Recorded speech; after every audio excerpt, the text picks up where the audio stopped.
This channel does not promote any violent, harmful, or illegal activities. All content provided by this channel is meant for an educational purpose only. আরে কম দে কিন্তু খাঁটি দে। MDH Kashmiri লাল লঙ্কার গুঁড়ো। অন্যদিকে আপনারা জানেন গতকালই উপরাষ্ট্রপতি পদ থেকে জগদীপ ধনখড় তিনি পদত্যাগ করেন। সেই পদত্যাগপত্র তিনি রাষ্ট্রপতির কাছে পাঠান। ইতিমধ্যেই সেই পদত্যাগপত্র গৃহীত হয়েছে। অন্যদিকে জগদীপ ধনখড়ের সুস্বাস্থ্য কামনা করে প্রধানমন্ত্রী নরেন্দ্র মোদী তিনি সোশ্যাল মিডিয়া পোস্ট করেছেন। তিনি তার সুস্থতা কামনা করেছেন। শুধু তাই নয়, তার কাজেরও তিনি প্রশংসা করেছেন। তিনি উপরাষ্ট্রপতি সহ নানা ভূমিকায় দেশ সেবা করার সুযোগ পেয়েছেন। তার সুস্বাস্থ্য কামনা করে এমনটাই সোশ্যাল মিডিয়া পোস্টে লিখেছেন দেশের প্রধানমন্ত্রী নরেন্দ্র মোদী।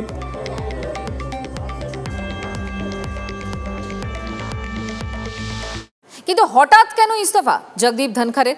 প্রশ্ন তুলে সংসদের দুই কক্ষে হট্টগোল বিরোধীদের। দফায় দফায় মুলতুবি অধিবেশন।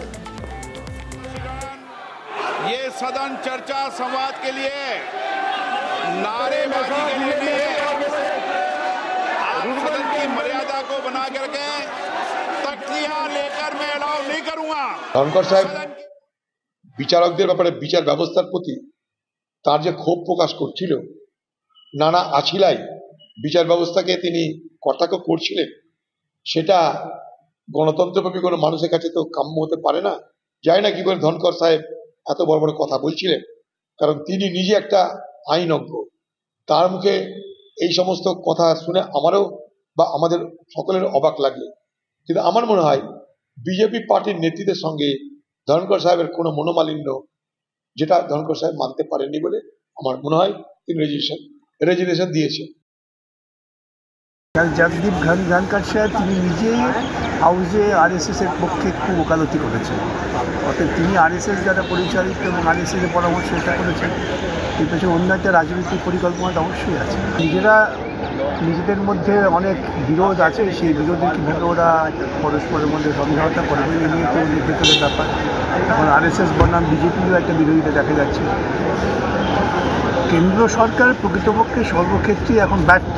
এই ব্যর্থতাকে ঢাকবার জন্য এই ধরনের অনেক বাহানা, অনেক নাটক করে। তবে এই মুহূর্তে যে প্রশ্নটা সব থেকে বড় আকার ধারণ করেছে, হঠাৎ করে জগদীপ ধনখড় তিনি কেন ইস্তফা দিলেন?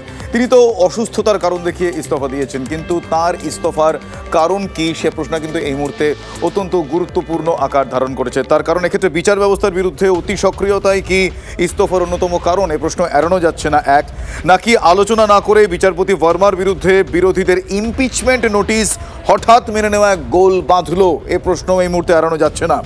রাজধানীর অলিন্দে এ নিয়ে জোর জল্পনা। কেন্দ্র চেয়েছিল বিচারপতি বর্মার বিরুদ্ধে সর্বসম্মতভাবে ইমপিচমেন্ট মোশন আনা হবে, কিন্তু ধনখড় হঠাৎ ঘোষণা করে দেন যে বিরোধী বেঞ্চের 50 জন সাংসদ সই করে ইমপিচমেন্ট মোশন পেয়েছেন। ট্রেজারি বেঞ্চের সঙ্গে আলোচনা না করেই বিরোধী পক্ষের মোশন গ্রহণ করায় চরম অস্বস্তি বাড়ে সরকার পক্ষের। এরপরই উপরাষ্ট্রপতি পদ থেকে হঠাৎ তাঁর ইস্তফা নিয়ে খুব স্বাভাবিকভাবেই এই প্রশ্নগুলো সামনে আসছে, যদিও তিনি ইস্তফার কারণ হিসেবে তার শারীরিক অসুস্থতার কথাই জানিয়েছেন।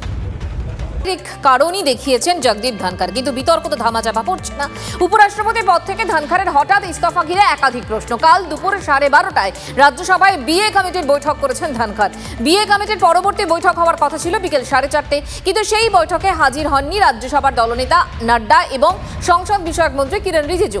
দুই সিনিয়র মন্ত্রী অনুপস্থিত থাকবেন সে কথা জানানো হয়নি ধনখড়কে, যে কারণে আজ ফের দুপুর 1টায় বিএ কমিটির বৈঠক ডেকেছিলেন ধনখড়। কিন্তু তারপর রাতে শারীরিক অসুস্থতার কারণ দেখিয়ে ইস্তফা। প্রসঙ্গত আজই জয়পুরে যাওয়ার কথা ছিল উপরাষ্ট্রপতি ধনখড়ের। গতকাল দুপুর 1টা থেকে 4:30টার মধ্যে কি ঘটেছিল উঠছে সেই প্রশ্ন।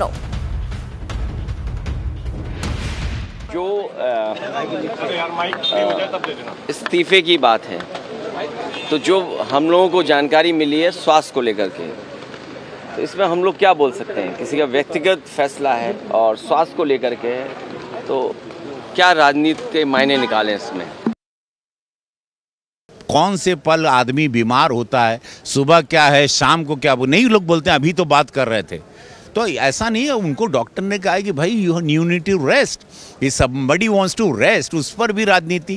किसी का शरीर गवाह नहीं कर रहा है, डॉक्टर ने कहा होगा, कोई रिपोर्ट आई होगी, कोई मेडिकल जांच हुई होगी, डॉक्टर ने कहा होगा just take care, you need to rest. So somebody is resting, आप उस पर भी आप राजनीति कर रहे हैं, मतलब हद हो गई। राजनीति का लेवल दिन ब दिन नीचे गिरता जा रहा है। এই ব্যাপারটা ওনার ব্যক্তিগত কারণেই উনি দেখিয়েছেন, ওনার শারীরিক অসুস্থতার কারণ দেখিয়েছেন। ভেতরে কি আছে না আছে সেটা আমি বলতে পারবো না, তবে আমি একটু ওনার সঙ্গে কথা বলবো ওনার শারীরিক সুস্থতার ব্যাপারটা নিয়ে।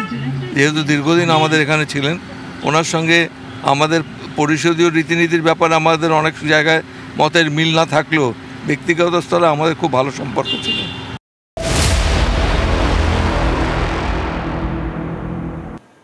কিন্তু প্রশ্নটা হচ্ছে এরপর কি? পর কি? 2027 সাল অবধি মেয়াদ ছিল ধানখড়ের। মেয়াদ শেষে 2 বছর আগেই পদত্যাগ করলেন। 2022 সালের অগস্টে উপরাষ্ট্রপতি পদে নির্বাচিত হন জগদীপ ধনখড়, আর সোমবারও রাজ্যসভার চেয়ারম্যান হিসেবে দায়িত্ব সামলেছেন। সংসদের অধিবেশন চলাকালীন উপরাষ্ট্রপতি তথা রাজ্যসভার চেয়ারম্যানের ইস্তফা ভারতীয় রাজনীতিতে নজিরবিহীন। এবার রাজ্যসভা চালানোর যাবতীয় দায়িত্ব ডেপুটি চেয়ারম্যান হরিবংশের ওপরে থাকবে। হরিবংশ জেডিইউ সাংসদ। ধনখড়ের পদত্যাগে অনিবার্য উপরাষ্ট্রপতি নির্বাচন। ধনখড়ের আকস্মিক ইস্তফায় জোট রাজনীতির অপ্রত্যাশিত জাঁতা কলে মোদী সরকার। জোট রাজনীতির দায়বদ্ধতায় এবার কি নিজের প্রার্থী দাঁড় করাতে পারবে বিজেপি? যেহেতু ডেপুটি চেয়ারম্যান পদ জেডিইউর হাতে আছে, সেক্ষেত্রে চন্দ্রবাবু নাইডু দাবিদার হয়ে উঠলে কিভাবে ঘর সামলাবে বিজেপি? তৈরি হয়েছে জল্পনা। এবার আসি এই রাজ্য রাজনীতির আরও একজন গুরুত্বপূর্ণ এবং বিতর্কিত ব্যক্তিত্বের কথায়। অনুব্রত মণ্ডল তার নাম, ডাকনাম কেষ্ট। তাকে 20শে জুলাই অর্থাৎ 21শে জুলাইয়ের আগের দিন ধর্মতলায় দেখা গিয়েছিল। আপনারা দেখলেন সেই ছবি, আমরা দেখিয়েছিলাম তিনি হেঁটে যাচ্ছেন। তারপর তাকে সেদিন দলনেত্রীর সঙ্গে দেখা করতে দেওয়া হয়নি, বা দলনেত্রীর সঙ্গে তার দেখা হয়নি। শুধু তাই নয়, ওই সিকিউরিটি বেল্টের মধ্যেও তাকে সেদিন ঢুকতে দেওয়া হয়নি। এরপর 21শে জুলাইয়ের সভামঞ্চে তাকে দেখা যায়নি। ঠিক 21শে জুলাই রাতের দিকে তার একটা ফেসবুক পোস্ট দেখতে পাওয়া যায়, যেখানে তিনি বেশ কিছু ছবি দেন। সেই ছবির কাউন্ট করে গণনা করে দেখতে পাওয়া যাচ্ছে সেখানে অভিষেক বন্দ্যোপাধ্যায়ের ছবির সংখ্যা মমতা বন্দ্যোপাধ্যায়ের ছবির থেকে বেশি। ফলে এক্ষেত্রে এই প্রশ্নটা আমরা কীভাবে এড়াই বলুন তো, যে আইসিকে কুকথা বলে নেত্রীর বিরাগ ভাজন হয়েছেন, এটা বুঝতে পেরে কি এবার শিবির বদল করার চেষ্টা করছেন কৃষ্ণমণ্ডল, যে কারণে দলনেত্রীর থেকে নাম্বার 2-র ছবি তার পোস্টে বেশি? এ প্রশ্ন কিন্তু এই মুহূর্তে রাজনৈতিক মানে রাজ্য রাজনীতির একটা চর্চার বিষয় হয়ে উঠেছে।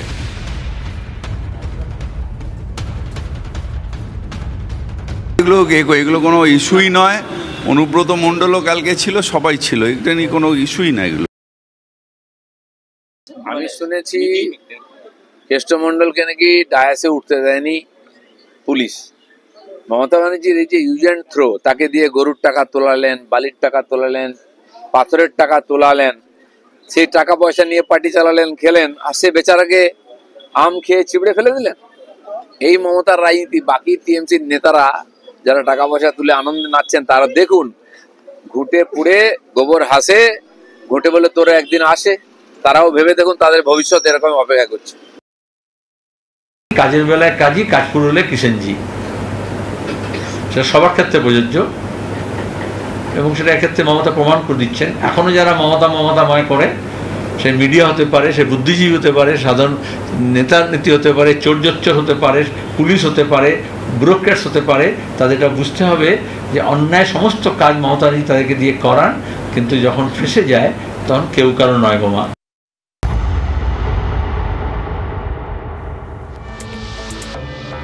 রাজ্য রাজনীতির আজ আরও একটা চর্চার বিষয় রয়েছে খড়গপুর নিয়ে। খড়গপুর কার? খড়গপুরে ফের সক্রিয় দিলীপ ঘোষ। এদিকে তৎপরতা বাড়িয়েছেন হিরণও। ভোটের আগে কাজের খতিয়ান তুলে ধরতে চান, জানালেন খড়গপুরের বিজেপি বিধায়ক। খড়গপুরের মানুষের সমস্যা জানতে সোশ্যাল মিডিয়ায় বার্তা হিরণের, দিলেন হোয়াটসঅ্যাপ নাম্বারও। মানুষের সেবা করতে কে বারণ করেছে? পাল্টা প্রশ্ন করছেন দিলীপ ঘোষ। মানুষ চাইলে খড়গপুর থেকেই ভোটে লড়ার বার্তা দিলীপ ঘোষের। ভালো কথা, মানুষের সেবা করতে থেকে না বলবো। দল কি চায়? দল আমাকে যা বলেছে এটা আমি করেছি। আমি চাই না দলের কাছে কিছু, দল আমার কাছে কিছু চায় না, আমার দেওয়ার কিছু নেই। 2026-এ কি খড়গপুরে আপনি পাঠ করতে চান? এরকম তোমরা যদি বলো, চেষ্টা করবো। খড়গপুরের মানুষ সুখ, সমৃদ্ধি এবং শান্তি পাক। আমি গত 4 বছর ধরে খড়গপুরের জন্য কি কি কাজ করেছি সেগুলো শীঘ্রই আপনাদের সবাইকে জানাবো। বিস্তারিতভাবে আপনারা সব জানতে পারবেন। এবং আমি একটি হোয়াটসঅ্যাপ নাম্বার আপনাদের সবাইকে দিয়েছি। শুধুমাত্র খড়গপুরের মানুষরা আপনারা মেসেজ করবেন, এবং সেই মেসেজেতে আপনি আপনার নাম, কোন ওয়ার্ড এবং আপনার সমস্যা বা পরামর্শের কথা লিখে পাঠাবেন। আমি বা আমার টিম আমরা সর্বান্তভাবে চেষ্টা করব যে আপনার সমস্যার সমাধান করার এবং আপনার পরামর্শ নিয়ে আমরা খড়গপুরের আরও কি উন্নয়ন করতে পারি সেটাও আমরা চেষ্টা করব। কাড়াকাড়ি বিজেপির মধ্যে কে দিলীপ বাবু না হিরণ কে কাড়াকাড়ি করবে এটা নিয়ে আমাদের খুব একটা মাথা ব্যথা নেই। আমরা একদম অত্যন্ত মাথা ঠান্ডা করে ভাবছি খড়গপুর সিটটা এবারে আমাদের জিততে হবে। আমরা এবারে জিতবো। দুটো টার্ম আমরা খড়গপুর জিততে পারিনি, মাঝখানে বাই ইলেকশন জিতেছিলাম, আবার খুব সামান্য ভোটে, গতবারে মাত্র 2500 ভোটে হেরেছি। অতএব এবারে খড়গপুরটা জেতার দোরগোড়াতে আছি আমরা, খড়গপুর জিতবো। এবং এটা তো দেখো দিলীপ ঘোষ কি বললেন সেই ব্যাপারেও আমাদের মাথা ঘামানো নেই, আর হিরণ কি বললেন। তবে আমি নিশ্চিত বিজেপি এবারে হারবে, শুধু খড়গপুর নয়, ওই দুটো জেলার 15টা সিটেই ওরা হারবে নিশ্চিত হবে। যদি এমডিএইচ কিচেন কিং কিচেনে থাকে তো আমরা যা ইচ্ছে তৈরি করতে পারি, বেগুনের ভর্তা, আলু কপি, ভিন্ডি মশলা, আরো অনেক কিছু। MDH